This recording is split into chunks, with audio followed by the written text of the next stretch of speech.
கோடை வாசஸ்தலமான ஏற்காட்டில் 48வது கோடை விழா மலர் கண்காட்சி மாலையில் தொடங்குகிறது. இது தொடர்பான தகவல்களை செய்தியாளர் குமரேசனிடம் கேட்கலாம். குமரேசன், என்னென்ன சிறப்பு ஏற்பாடுகள் எல்லாம் பண்ணியிருக்கிறாங்க?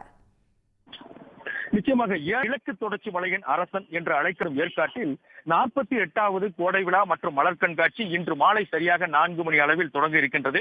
இந்த மலர் கண்காட்சிக்கு ஒட்டி ஏற்காட்டில் உள்ள அண்ணா பூங்கா, ஏரி பூங்கா, ரோஜா தோட்டம் உள்ளிட்ட இடங்களில் பல்வேறு வண்ண மலர்களால் கொண்ட வடிவமைப்புகள் செய்யப்பட்டிருக்கின்றது. குறிப்பாக ஏற்காடு அண்ணா பூங்காவில் பொறுத்தவரை வனச்சூழல் போன்ற வனச்சூழலை பாதுகாக்கும் வகையில் யானை, காட்டு எருமை, முயல், குரங்கு, பாம்பு, மான், புலி போன்ற வன விலங்குகள் சிகப்பு, ஆரஞ்சு, மஞ்சள், வெள்ளை ரோஜாக்களால் சுமார் 50,000 ரோஜாக்களை கொண்டு மிக அற்புதமாக உருவாக்கப்பட்டிருக்கின்றது. அது மட்டுமில்லாமல் அண்ணா பூங்காவில் அதாவது தமிழகத்தின் முக்கிய நீர் ஆதாரமாக விளங்கக்கூடிய மேட்டூர் அணையின் அந்த முகப்பு தோற்றம், அதாவது உபரி நீர் வெளியேற்றக்கூடிய 16 கண் மதகு வழியாக வெளியேறும் காட்சியை வெள்ளை ரோஜாக்கள், சிகப்பு ரோஜாக்கள், மஞ்சள் ரோஜாக்கள் கொண்டு 73,000 கொண்டு வடிவமைத்திருக்கிறார்கள். இது மட்டுமல்லாமல் அந்த சிந்து சமவெளி உத்திரையில் உள்ள பழம்பெரும் உயிரினமான அது மட்டும் இல்லாமல் கோடையின் தாக்கத்தையும் மக்களின் தாகத்தையும் தணிக்கக்கூடிய தர்பூசணி பழத்தின் உருவம் 6280 கார்னேஷன் மலர்களால் வடிவமைக்கப்பட்டிருக்கின்றது. குழந்தைகளை கவரும் வகையில் கார்ட்டூன் பாத்திரங்களான பிக்காச்சு, சார்மண்டர் போன்ற உருவங்கள் வெள்ளை, மஞ்சள், சிகப்பு நிறம் கொண்ட அந்த ரோஜா மலர்களால் அற்புதமாக வடிவமைக்கப்பட்டிருக்கின்றது. அது மட்டுமல்லாமல் அரசு தாவரவியல் பூங்காவில் மகரந்த சேர்க்கையை சேர்க்கும் தேனீயின் உருவம் வடிவமைக்கப்பட்டிருக்கின்றது. இவ்வாறு பல வண்ண மலர்களை கொண்டு பல்வேறு வடிவமைப்புகள் செய்யப்பட்டிருக்கின்றன. அது மட்டும் இல்லாமல் அண்ணா பூங்காவில் பல்வேறு அரிய வகைகளை கொண்ட பூக்கு தொட்டிகள் 30,000 தொட்டிகள் வரிசைப்படுத்தப்பட்டிருக்கின்றன. இந்த வகையில் தான் ஏற்காட்டில் உள்ள இந்த 48வது மலர் கண்காட்சி ஏற்பாடுகள் என்பது மிக சிறப்பாக நடந்து கொண்டிருக்கின்றது. குறிப்பாக 20 கொண்டை ஊசி ஒலியோலைகளை கொண்ட ஏற்காடு கடல் மட்டத்தில் இருந்து 5,000 அடி உயரத்தில் இருக்கின்றது. ஆண்டு முழுவதும் ஒரே மாதிரியான சீதோஷ்ண நிலையை கொண்ட இந்த ஏற்காட்டில் 48வது கோடை விழா மலர் கண்காட்சி என்பது இன்று மாலை தொடங்குகின்றது.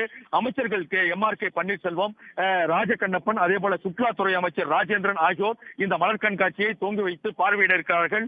இன்று காலை முதலே ஏற்காட்டை பொறுத்தவரை ஒரு மிதமான சீதோஷ்ண நிலை, குளிர்ச்சியான தென்றல் காற்று வீசுவதன் காரணமாக பல்வேறு பகுதிகளில் இருந்து வந்த சுற்றுலா பயணிகள் மிக ஆர்வமோடு இந்த ரோஜா வடிவமைப்புகளை பார்த்துக் கொண்டிருக்கிறார்கள். குறிப்பாக சென்னை உள்ளிட்ட பல்வேறு இடங்களில் இருந்தும், அதே போல பெங்களூர் உள்ளிட்ட அண்டை மாநிலங்களிலிருந்து கூட ஏராளமான சுற்றுலா பயணிகள் இந்த காலை முதலே கார்களிலும், வேன்களிலும், அதே போல பேருந்துகளிலும் அந்த வண்ணம் இருக்கிறார்கள்.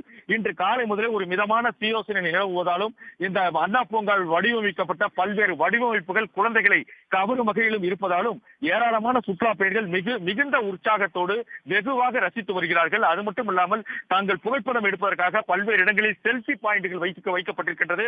ஆர்டின் வடிவில் போன்ற வடிவில் செல்ஃபி பாயிண்டுகள் வைக்கப்பட்டிருக்கின்றது. அங்கு நின்று அவர் சுற்றுலா பயணிகள் தங்கள் குழந்தைகளுடன், குடும்பத்தினருடன் செல்ஃபி எடுத்துக் கொள்ளும் அந்த காட்சியும் நாம் தற்போது பார்த்துக் கொண்டிருக்கிறோம். அந்த வகையில் தான் ஏற்காட்டில் தற்போது இந்த கோடை விழா மலர் கண்காட்சிக்கான ஏற்பாடுகள் என்பது மிக சிறப்பாக செய்யப்பட்டிருக்கின்றது. குறிப்பாக பல்வேறு வண்ண மலர்களால் பல்வேறு வடிவமைப்புகள் அதாவது குழந்தைகளை கவரும் வகையில் இருக்கின்றன. அது மட்டும் இல்லாமல் இந்த 20 கொண்டை ஊசி வளைவுகளிலும் காவல்துறையினர் நிறுத்தப்பட்டு இந்த வாகன போக்குவரத்தில் எந்தவித நெரிசலும் ஏற்படாத வண்ணம் போக்குவரத்து சீரமைக்கப்பட்டிருக்கின்றது. இந்த வகையில் தான் ஏற்காட்டில் இன்று மாலை 4 மணி அளவில் கோடை விழா மலர் கண்காட்சி துவங்க இருக்கிறது. ஏற்பாடுகள் சிறப்பாக நடைபெற்றிருக்கின்றது.